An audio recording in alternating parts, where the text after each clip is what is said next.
Hello everyone, my name is Dr. Muattar Hanif. I'm Assistant Editor at Medical News Pakistan and I'm so excited to welcome you all to this live session. COVID-19, eyes, nose, throat and more. Citizens around the world are experiencing a rapidly spreading pandemic infection due to the coronavirus. The propensity to spread through human-to-human transmission has been demonstrated in many countries, with a troubling exponential rate that has led to steep curves of onset in many areas. Anecdotal reports indicate that SARS-CoV-2 virus particles reside with extremely high concentrations in the nasal cavity and nasopharynx and can be a significant source of infection. This characteristic property of the virus places healthcare professionals who examine and work in these areas at particular risk. Otolaryngologists and surrounding staff are especially vulnerable to viral transmission directly through mucus, blood, aerolized particles when examining or operating in these areas. To know about this more, we have with us renowned ENT expert Dr. Malik Jawad Faisal. He's Associate Professor of ENT PIMS and Federal Medical and Dental College. He's also the Finance Secretary of PMS Islamabad. He's the former General Secretary of the Pakistan Society of Otorhinolaryngology, Federal Area, and founder member Pakistan Rhinoplasty Association. Hello, welcome to this session, Dr. Malik. How are you?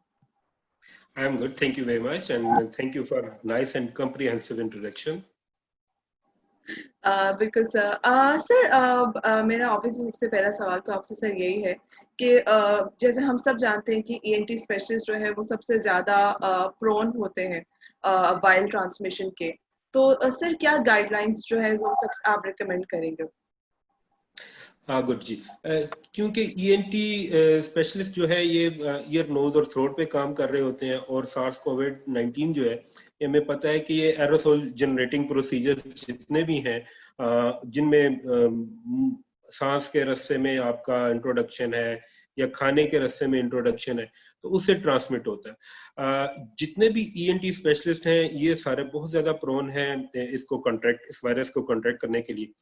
तो recommendation number 1 तो ये है कि जो लोग clinic कर रहे हैं एटलीस्ट, तो वो मिनिमम जो कर सकते हैं या अपने टेबल के ऊपर जो है एक ट्रांसपेरेंट ग्लास शीट, वो तकरीबन 2 फुट 1.5 फुट ऊंची, जिस तरह के आप बैंक्स में जाते हैं और वहां पे काउंटर में सामने वो होती है, एक तो वो शील्ड जरूर रखें। जो पेशेंट की सिटिंग है वो अपोजिट साइड ऑफ जो है वो टेबल पे बैठे। कोशिश करें कि टेबल बड़ा हो ताकि डिस्टेंस बिटवीन दी पेशेंट और आपके डॉक्टर के ये अच्छा खासा होना चाहिए। हमारे यहाँ लोग कुछ एक और काम करते हैं कि जब भी आपको चेक करवाना चाहते हैं तो वो साइड से आके आपको ज्यादा करीब से अपना मोबाइल दिखाएंगे, उसमें कोई रिपोर्ट्स चेक करवाने की कोशिश करेंगे। इसके अलावा आपने कोई डिजीज पार्ट है उसको दिखाने के लिए वो ज्यादा करीब आ जाते हैं। आप जितना भी मना करें, लेकिन जितनी देर में आप किसी को मना करेंगे यहाँ वो आपको समझ पाएगा, वो आपके करीब आ चुका होता है। तो उसमें कोशिश करें कि अपने क्लिनिक पे जो भी आपका टेबल है उसकी जो साइडें जहां से कोई आ सकता है उनको आप ब्लॉक कर दें। एक और चीज जो अच्छी होती है कि जो अपने पेशेंट की सीट है, हमने ये देखा है कि ये लोग जो स्टूल पे हमेशा बैठते हैं, जब बैठने लगते हैं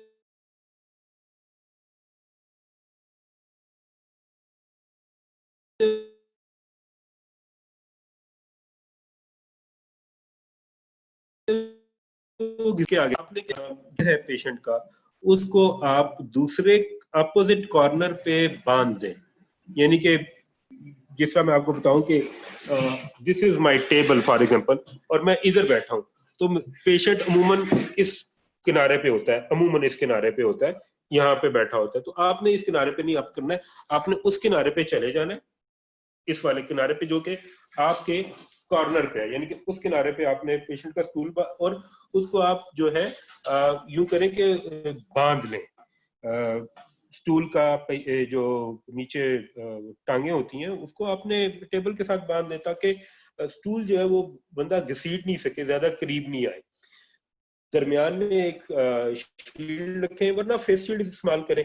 ईएनटी स्पेशलिस्ट के साथ ये मुश्किल हो जाती है कि जब हम फेस शील्ड पहनते हैं तो उसके ऊपर हम हेडलाइट नहीं लगा सकते, इस वजह से फेस शील्ड पहनना हमारे लिए मुश्किल हो जाती है।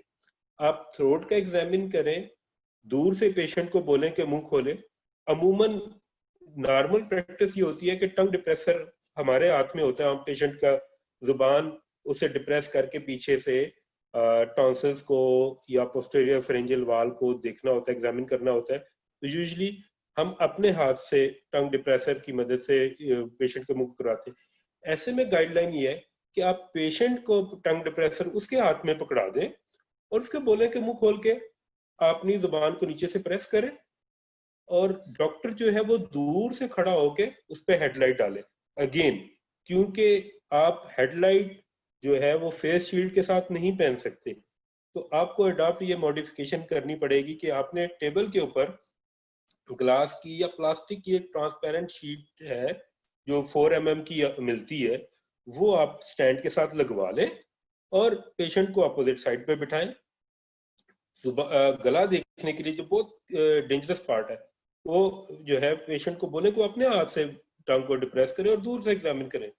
इसी तरह डिटेल्ड हिस्ट्री जो है ना वो बड़ी इंपॉर्टेंट है। आप कोशिश करें कि आपकी हिस्ट्री जो है वो डिटेल्ड वो इतनी डिटेल्ड हो कि आपको डायग्नोसिस का मेनली उधर से पता चल जाए। इसी तरह नोज एग्जामिन करना है तो यूजुअल प्रैक्टिस होती है कि हमारे पास जो नेजल स्पेकुलम होता है वो लोग हम अपने हाथ से जो है ना इंट्रोड्यूस करते हैं नेजल कैविटी में।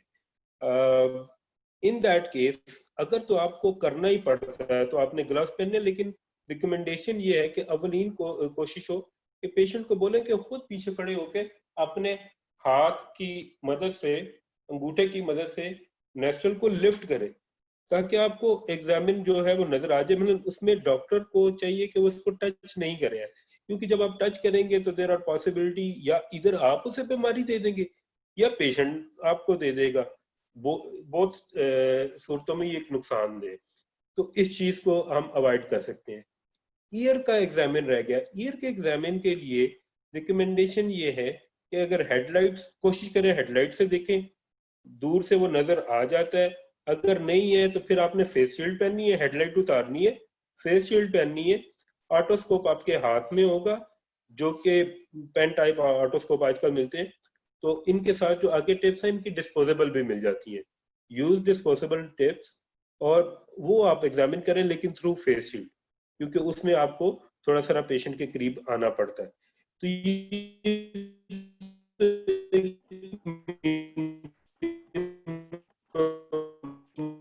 चीजें हैं जी सर। कि सारे डॉक्टर जी। ईएनटी स्पेशलिस्ट के लिए जो एक एडिशनल चीज है कि वो जब अपना हाथ वॉश करने जाए तो जिस तरह वुजू करते वक्त नाक में पानी चढ़ाते हैं, ईएनटी स्पेशलिस्ट के लिए ये लाजमी है कि वो नाक में पानी चढ़ा के नाक नेजल कैविटी को भी वॉश करें और गार्गल्स भी करें, वार्म वाटर या saline water after every patient. ये एक रिकमेंडेशन है। ठीक है सर। अब हम लोग basically we are moving on to the more myths and all this kind of misinformation जो आजकल बहुत पॉपुलर है। सर सबसे पहला सवाल तो मेरा इसमें ये है कि वायरल ट्रांसमिशन की जब बात की जा रही है तो एक इंफॉर्मेशन है कि ये नेजल कैविटी के थ्रू जो है वो एंटर होता है वायरस। क्या ये बात सच में सही है? एग्जैक्टली जी। बेसिक मोड ऑफ ट्रांसमिशन जो है वो ड्रॉपलेट के थ्रू है। जब मैं बात कर रहा हूँ या खुदा न खास्ता मैं छींकूंगा या मैं कॉफिंग करूंगा तो देयर आर माइक्रो ड्रॉप्स जो कि एयर में मुअल्लिक होते हैं। क्योंकि ये वायरस का वजन ज्यादा है, ये भारी वायरस है, ये ज्यादा दूर तक ट्रेवल नहीं करता और ये गिर जाता है। तो अमूमन तकरीबन जो है ये 1 मीटर तक के फासले के बाद गिर जाते हैं। यही वजह है कि जो सोशल डिस्टेंसिंग है, कि अगर ये मैं बात करते वक्त जो जनरेट हो रहे हैं ड्रॉपलेट्स, लेकिन जब आप छींकते हैं या कॉफिंग करते हैं, कुछ लोग बहुत ज्यादा फोर्सफुल कॉफिंग करते हैं या छींकते हैं, तो maximum it can travel up to like 5 feet. ये वजह है कि 6 फीट की डिस्टेंस जो है मिनिमम सोशल डिस्टेंस में मेंटेन करने को बोला है कि अगर कोई बंदा कॉफ करता है तो उसका ड्रॉपलेट वो जो है थ्रो होके दूसरा बंदा, वो देखें जो अपोजिट बंदा है वो भी तो सांस ले रहा है ना, जब वो सांस खींचता है हवा में से तो ही कैन जो है ना catch the virus through the nasal cavity. तो it is the first entering site of the body, usually is the nose, और नेजल कैविटी जहाँ से ये एंटर होगा वायरस आपकी बॉडी में। सर अगर हम लोग बात करें, जैसे कुछ पेशेंट्स होते हैं जो एलर्जिक होते हैं सर, तो उनकी नेजल कैविटी जो है वो ऑलरेडी इन्फ्लेम्ड होती है।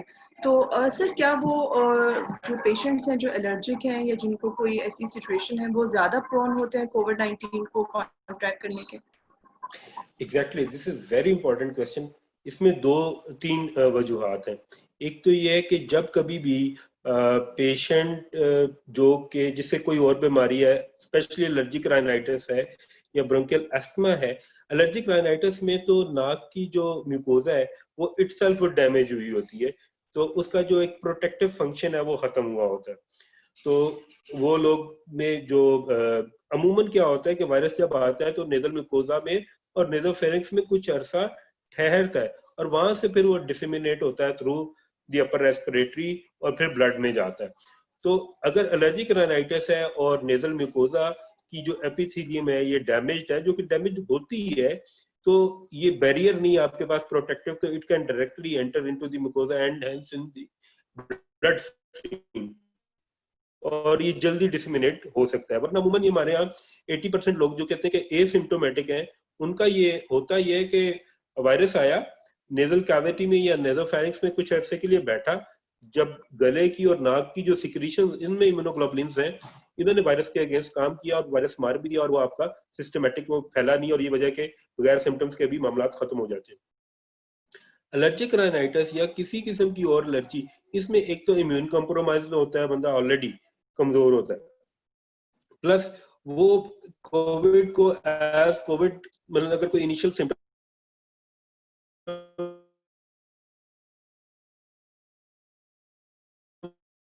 आए सोचते उनकी एलर्जी ही चल रही है, तो इनिशियल जो सिम्टम्स है उसको वो ये लोग जो है मिस कर सकते हैं, तो डबल एंडेड सॉर्ड हो जाएगी। एक तो सिम्टम्स आपने मिस कर ली और दूसरा आप ज्यादा प्रोन होकर बीमार हो। सर कोविड-19 के वायरल ट्रांसमिशन की हम बात करें, जो नेज़ल पाथवे के थ्रू जो लंग्स में स्प्रेड भी हो सकते हैं। सर क्या ऐसा हो सकता है कि इस वायरस की वजह से कोई परमानेंट स्कारिंग हो जाए या कोई परमानेंट किस्म के कॉम्प्लिकेशंस हो जाए एयरवे ट्रैक पे, ऐसा पॉसिबल है? रेस्पिरेटरी ट्रैक में देखें, ये जो परमानेंट लॉस होता है अमूमन ये तो लंग्स में होता है कि क्योंकि बहुत ज्यादा प्रोडक्ट्स ऑफ इन्फ्लेमेशन आती हैं, तो जिसके रिस्पॉन्ड में लंग्स जो है वो रिपेयर होने की कोशिश करते हैं, तो फाइब्रोसिस जो है लंग्स में वो परमानेंट हो सकती है, बिल्कुल हो सकती है। अपर रेस्पिरेटरी ट्रैक्ट इन्फेक्शन में बहुत ज्यादा परमानेंट तो डैमेज नहीं होता, लेकिन जो इशू आता है उसमें वो ये आता है कि काफी देर के लिए जो है ना लॉस ऑफ स्मेल और लॉस ऑफ टेस्ट जो है ये तकरीबन 6 माह तक भी लॉस इसका हो सकता है दोबारा आने का। तो परमानेंट लॉस जो है ना वो बुनियादी तौर पे लंग्स में होता है, उसकी कैपेसिटी में होता है, क्योंकि फाइब्रोसिस हो सकता है। सर WHO ने जिन पेशेंट्स के बारे में कहा था कि इनको स्पेशल जो है वो प्रिकॉशंस देनी चाहिए, उनके अंदर एस्थमेटिक पेशेंट्स भी शामिल हैं। तो सर आपकी क्या रिकमेंडेशंस हैं for asthmatic patients specially in कोविड-19? देखिए जी, एस्थमेटिक में इशू ये होता है कि ऑलरेडी क्योंकि अस्थमा के साथ मसला कर रहा होता है, तो वो उन लोगों की लंग की जो कैपेसिटी है ऑलरेडी रिड्यूस्ड होती है। फिर दूसरा देखें, जो एलर्जिक इन्फिल्ट्रेट है ये खुद भी जो ब्रोंकियल ट्री है इसके अंदर जो है ना कॉफिंग और म्यूकस प्लगिंग करता है, तो ऑलरेडी जो है जिसकी लंग्स कंप्रोमाइज है उस और प्लस वो कुछ जो है वो स्टीरॉइड्स भी ले रहे होते हैं और ब्रोंकोडायलेटर्स में भी होते हैं, एंटी एलर्जिक में भी होते हैं, तो उन सारों में देखिए एंटी एलर्जी लेंगे तो आपको कफ नहीं आएगी। अगर कफ एक नेचुरल रिफ्लक्स है कि कोई अगर आपके अपर रेस्पिरेटरी ट्रैक्ट इन्फेक्शन में कोई इरिटेबल चीज कोई भी आ गई है उसको थ्रो आउट करने की, जब कफ नहीं आएगी तो आप थ्रो आउट नहीं कर सकेंगे, तो आपको जो जो वायरल लोड आप मैकेनिकल तौर पे आप रिमूव करते हैं वो नहीं कर सकेंगे। नंबर 1 सिक्रीशन जो वो है वो कम्युलेट होते हैं। नंबर 2, नंबर 3 आप ऑलरेडी स्टीरॉइड ले रहे होते हैं तो आप इम्यून कंप्रोमाइज्ड होते हैं। तो आपके साथ जो भी मामला है आपकी इम्यूनिटी उसका रिस्पॉन्ड नहीं करती जितनी के करनी चाहिए। यहाँ पे मैं एक और बात कहना चाहूँ, क्योंकि पिछले दिनों हमारे यहाँ सारे लोग फेसबुक के डॉक्टर बने हुए हैं। जो स्टीरॉइड्स और हाइड्रोकोर्टिसोन जो है इनकी और प्रेडनिसोलोन इनकी रिकमेंडेशन आई है कि कोविड में इस्तेमाल करें, बिल्कुल इनकी रिकमेंडेशन है, पर लेकिन खुदारा खुद से इस्तेमाल नहीं करें। ये एक टाइम है जब आपके खुदा ना खास्ता लंग्स में इन्फ्लेट जब स्टार्ट होना शुरू होता है उस वक्त आप देंगे, उसको खत्म करेंगे, रिमूव करेंगे, ताकि कम प्रोडक्ट ऑफ इन्फ्लेमेशन बने, कम डी डाइमर्स जनरेट हो, कम CRP C reactive protein generate हो, वो आपको फायदेमंद है। लेकिन अगर आप स्टार्ट में करेंगे, आप अपने आप को इम्यून कंप्रोमाइज कर रहे हैं, आपकी इम्यूनिटी रिस्पॉन्स कम होगी, तो उस वक्त वायरस बढ़ेगा। तो इसको जब जरूरत है, देखें ये एग्जैक्टली उसी टाइम, यही वजह है कि कोविड की रिकमेंडेशन है आप हर 48 आवर्स के बाद जो है चेस्ट एक्सरे भी कराते हैं और जो लैब है वो भी रिपीट करते हैं टू क्लोजली ऑब्जर्व कि कब आपने को एक्टर वो जो भी है एंटीवायरल देना है, कब आपको स्टीरॉइड देना है और कब आपको सपोर्टिव थेरेपी करनी है। अगर आप स्टीरॉइड्स खुद से यूज करेंगे, उस टाइम से पहले करेंगे या बाद में करेंगे, तो ये आपके लिए नुकसानदेह। सर हम लोग नेजल ड्रॉपलेट्स की बात कर रहे थे जिसके थ्रू जो है वो ट्रांसमिशन होने के ज़्यादा चांसेस हैं। सर अब गवर्नमेंट ने जैसे लॉकडाउन किया है और अब स्मार्ट लॉकडाउन की तरफ भी जो बात की जा रही है, तो सर आपको लगता है कि ये इफेक्टिव है? देखिए, लॉकडाउन इज वेरी इफेक्टिव। पिछले दिनों जो है असल में लोग तो समझ ही नहीं थे पा रहे कि, और लोग सोचते ही नहीं थे कि ये कोरोना है, और लोगों इसे इख्तरा और यहूदी साजिश और डॉक्टरों की कोई साजिश समझ रहे थे। अब चूंकि हर फैमिली में से हर बंदे का कोई ना कोई जानने वाला इससे सीरियस बीमार हो चुका है या डेथ हो चुकी है, तो एक तो लोगों ने इसे एज अ थ्रेट लेना शुरू कर दिया है। फर्क जब थ्रेट लेना शुरू करेंगे तो आप एहतियात करेंगे, तो थोड़ी सारी एहतियात ये, और दूसरा आपने ये पिछले दिनों जो हॉट स्पॉट लॉकडाउन किए उसकी वजह से भी कुछ कमी आई है। तो लॉकडाउन का फायदा तो है, अगर अपनी नस्लों को बड़ी ईद पे सेफ रहना चाहते हैं तो लॉकडाउन की तरफ जाना होगा, और अगर नहीं भी तो हमें अपनी सोशल डिस्टेंसिंग जरूर मेंटेन करनी होगी। सर इनिशियल सिम्टम्स की जब हम बात करते हैं, एटलीस्ट जो हम लोग लाइक अगर हम बात करें कोविड-19 में ये सिम्टम्स ज़रूर होने चाहिए। उसके अंदर loss of smell and taste है, उसके बारे में सर आपने भी कहा है। लेकिन क्या ये परमानेंट लाइक फिक्सचर है एज अ सिम्टम कि अगर आपके पास परमानेंट लॉस या at least some temporary loss of smell and taste now, so you have not contracted coronavirus? Is it something that you want to talk about? अच्छा जी, ऐसा है कि जो यहाँ पे बड़े मजे के स्टैट्स हैं। अगर तो हम सिम्टोमेटिक लोगों को टेस्ट कर रहे हैं, जैसे कि पाकिस्तान में हो रहा है कि जिसको सिम्टम्स हैं वो आके टेस्ट करवा रहा है ज्यादातर, इसमें about every second out of 3 person, यानी कि मोर देन 70% लोगों में इधर there is a loss of smell और लॉस ऑफ टेस्ट, ये सिम्टम्स है।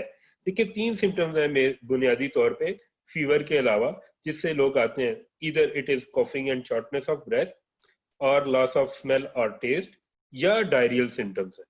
ठीक है, तो इन सारों में सबसे ज्यादा प्रोमिनेंट जो है वो इनफैक्ट लॉस ऑफ स्मेल, और ये अर्ली है क्योंकि वायरस ने पहले नोज में जाना है और नेजल म्यूकोजा को डैमेज करना है। तो यहाँ पे फर्स्ट नर्व होती है ऑल्फैक्टरी नर्व, जो कि बुनियादी तौर पे इसका स्ट्रक्चर भी देखें तो it is very basic type of anatomy है इसकी, तो ये इजीली डैमेज हो जाती है।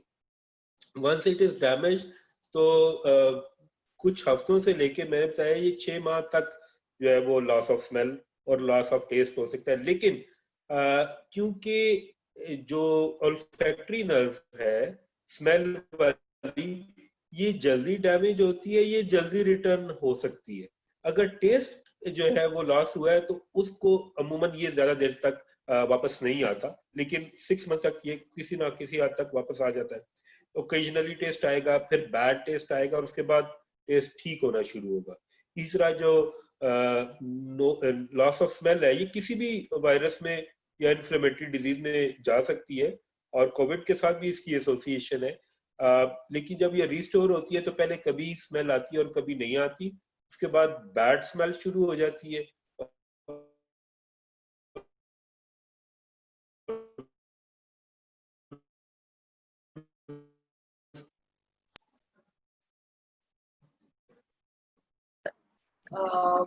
सर अगर हम लोग बात करें सर नेजल ट्रैक की, and since you are ENT specialist sir, sir thyroid infection से रिलेटेड जो पेशेंट्स हैं सर, उनके बारे में आप क्या कहेंगे, क्या रिकमेंडेशंस हैं आपकी, और देखिए जी, क्या ये सच है, और क्या ये देखिए सच है कि कोविड-19 जो है वो थायराइड इन्फेक्शन को प्रमोट करता है? देखिए थायराइड का बुनियादी तौर पे काम है, ये जिस्म में रतूबतें बनाता है, विच इज T3 और T4, these are active hormones.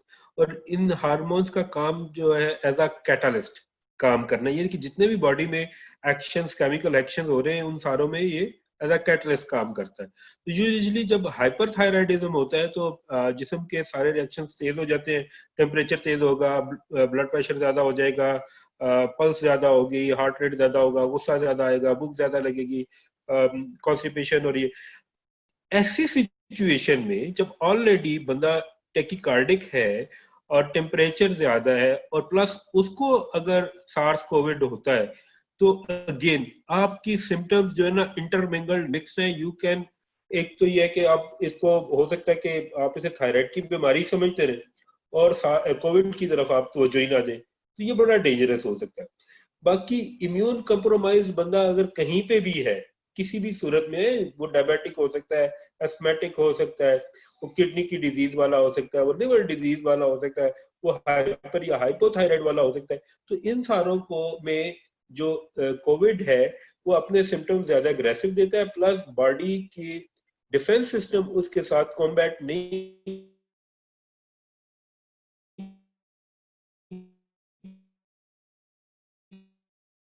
करना चाहिए। जी सर मेरा आपसे नेक्स्ट क्वेश्चन ये है कि फॉर इंस्टेंस एक ले मैन के पर्सपेक्टिव से अगर हम बात करें, तो सर कोरोना वायरस के सिम्टम्स और फ्लू या एलर्जी के सिम्टम्स जो है वो या इवन नमोनिया की भी बात करें सर, तो वो सिम्टम्स काफ़ी हद तक सिमिलर ही है। तो for a layman person sir, वो कैसे इन सिम्टम्स को डिफरेंशिएट कर सकता है, और क्या सिग्निफिकेंट सिम्टम है जिससे उसे पता चले ये कोरोना वायरस के सिम्टम्स हैं और ये फ्लू या एलर्जी के सिम्टम्स?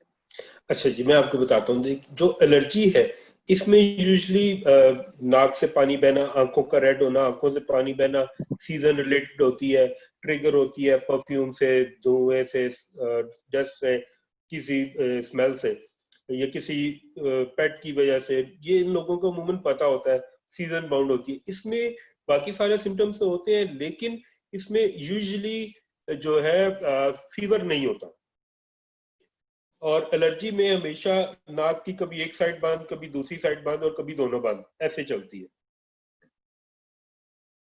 जो आम वायरस या आम फ्लू है उसमें यूजुअली फीवर एकदम हाई ग्रेड स्टार्ट होता है, इट स्टार्ट्स विद 103 एंड 104 और इस किस्म की चीजें। जो टिपिकल जो सार्स के लिए है, कोविड के लिए है, इसका फीवर देखिए ज्यादातर 99 और 100 और इस रेंज में रहता है। It start for a week, और जो है ना, सो ये 99 और 100 में रहता है, उसके बाद ये हाई ग्रेड की तरफ जाता है। तो ये टिपिकल है। बाकी जो चेस्ट एक्सरे है या इसके लिए रिकमेंडेड है कि आप HRCT करवाएं, उसमें अपीयरेंस, ग्राउंड ग्लास अपीयरेंस आती है, टिपिकल जो है कोविड की एक अपीयरेंस है, स्पेशली जो कि उसमें आती है। तो इसमें बियॉन्ड ये कि हम जो PCR करवाएं, मेरा ख्याल है कि चेस्ट एक्सरे और जो HRCT है ये वेरी इंपॉर्टेंट है, और ये डायग्नोस्टिक क्राइटेरिया में इंक्लूड है। Sir, since you are ENT expert, so we should really ask you this question. Sir, which type of mask do you recommend?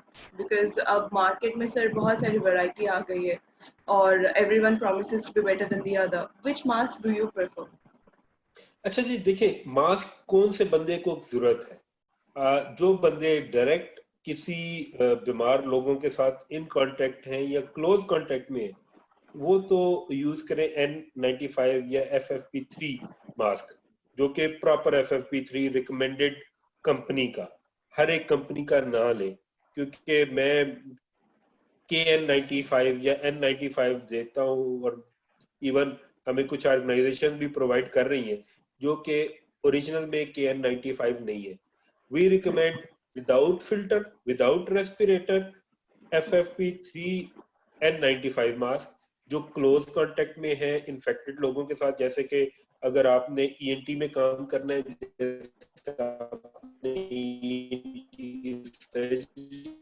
करनी है, जैसे कि आपने आइसोलेशन वार्ड में, डॉक्टर्स के लिए, पैरामेडिकल स्टाफ के लिए. लेकिन हमने है सिंपल सर्जिकल मास्क जो 3 लेयर्स का है वो इस्तेमाल करें. 3 लेयर्स का भी वो जो हाइड्रोफोबिक है, और हाइड्रोफोबिक का आपको पता है इससे चल जाता है कि जिसके ऊपर अगर पानी का कतरा गिरे तो वो बह जाए, वो उसके अंदर जज्ब ना हो. सर अभी मैं आपसे कुछ क्वेश्चन जो है वो कोरोना वायरस टेस्टिंग से रिलेटेड पूछूंगी. सर एक मतलब रावलपिंडी में ही सर, आई थिंक पिम्स में ही सर केस जो है आई थिंक डायग्नोस हुआ था ऑफ री इन्फेक्शन का, if I am not wrong. तो सर ये पॉसिबल है री इन्फेक्शन केसेस? बिल्कुल जी. री इन्फेक्शन एक्चुअली आपको पता है कि कोई भी वायरस जो है ना, ये बड़ी जल्दी अपनी स्ट्रक्चर और चेंज करता है, ये अपने जीनोमिक स्ट्रक्चर जो चेंज करता है. कोविड की जो कोरोना वायरस है इसकी भी 19 स्ट्रेन है, और मेरा हाल से कोई 45 में कोरोना डिस्कवर हुआ था, और उस वक्त से ये है. और टोटल जो फ्लू हर साल होता है उसके 3 to 5% कोरोना वायरस उसका रिस्पॉन्सिबल होता है. जो अभी ज्यादा लीथल कॉम्बिनेशन आ गया था विच इज कोविड-19, सार्स कोविड जिसे बोलते हैं, इसमें जो सार्स कोविड DNA2 वाला, अब ये है कि थोड़ा सारा री इन्फेक्शन का चांसेस, जब ये जीनोमिक स्ट्रक्चर चेंज करेगा तो ये री इन्फेक्ट हो सकता है. आपको एक और चीज बताऊं कि जो टेस्टिंग हो रही है ना, वो अब टेस्टिंग डिपेंड करता है कि आपने पढ़ना है कि किस चीज का टेस्ट कर रहे हैं. अमूमन 2 जो टारगेट लेते हैं, और 2 PCR किस्म के हो रहे हैं. एक तो वो टारगेट 1 जो होता है वो सार्स कोविड-2 है, RNA, जो हमारे लिए जिसे हम कोविड-19 बोलते हैं. एक सेरेबिको वायरस है जो टारगेट 2 होता है. जो पैन सेरेबिको वायरस है, इट इज ए सब टाइप ऑफ कोविड-19 जो लेस इन्फेक्टिव है, इतना ज्यादा डिसिमिनेट नहीं होता और इतनी ज्यादा सिम्टम्स नहीं देता, लेकिन ये कन्वर्ट हो सकता है कोविड-19 में.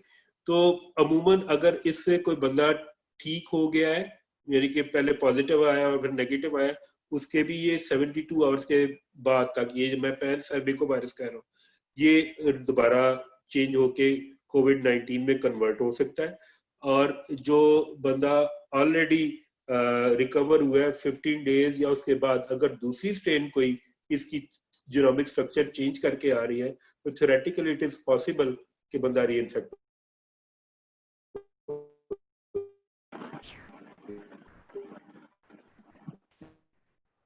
हुआ है, इसके री इन्फेक्ट हुए, या एक मर्तबा उनकी डिजीज सब क्लिनिकल गई और दोबारा क्लिनिकल हो गई, एक्सासर्बेट हो गई है. सर इसीलिए तो सर यही तो रीज़न नहीं है कि जिसकी वजह से सर पेशेंट्स जो है वो अक्सर कंप्लेन कर रहे हैं कि मिक्स रिजल्ट आते हैं. लाइक एक लैबोरेटरी उनको पॉजिटिव कहती है, दूसरी उनको नेगेटिव दे रही है रिजल्ट जो है. सर यही तो रीज़न नहीं है इसके पीछे?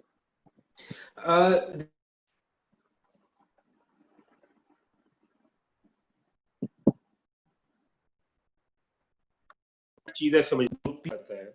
ये किया जाता है नोज के थ्रू या नेजोफेरेंक्स से या ओरोफेरेंक्स से लिया जाता है. वायरस स्टार्ट होता है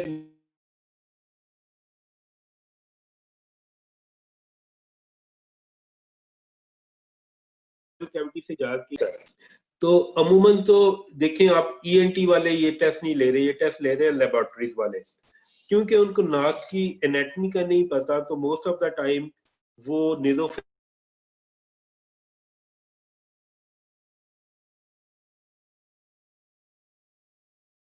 मिडिल टर्मिनेट के अप्रोप्रिएट या रिप्रेजेंटेटिव साइट से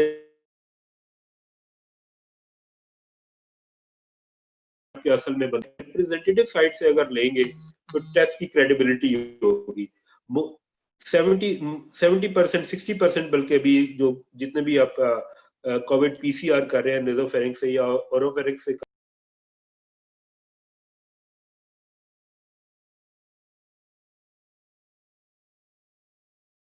उसकी एरिया से लिया जा रहा। बाकी ये बीमारी उस वक्त ये भी हो सकता है कि इंक्यूबेशन पीरियड में हो, जिसकी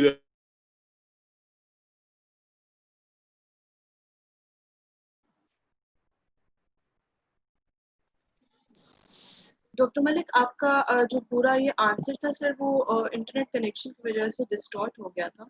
क्या आप इसका आंसर फिर से दे सकते हैं? Because for the whole time sir आप क्लियर नहीं थे।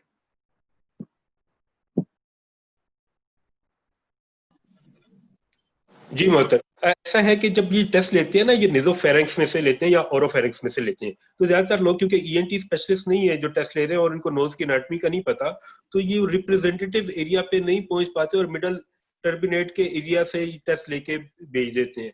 तो एक तो रिप्रेजेंटेटिव एरिया से टेस्ट का लेना लाजमी है, और दूसरा जो चीज लाजमी है कि जो है पेशेंट उस वक्त, मतलब देखिए, जब तक वायरस इंक्यूबेशन पीरियड में है 15 डेज में, और उसकी तादाद इतनी ज्यादा बड़ी नहीं है कि वो रिप्रेजेंटेटिव आए, तो उस वक्त तक ये फॉल्स नेगेटिव आ सकते हैं रिजल्ट।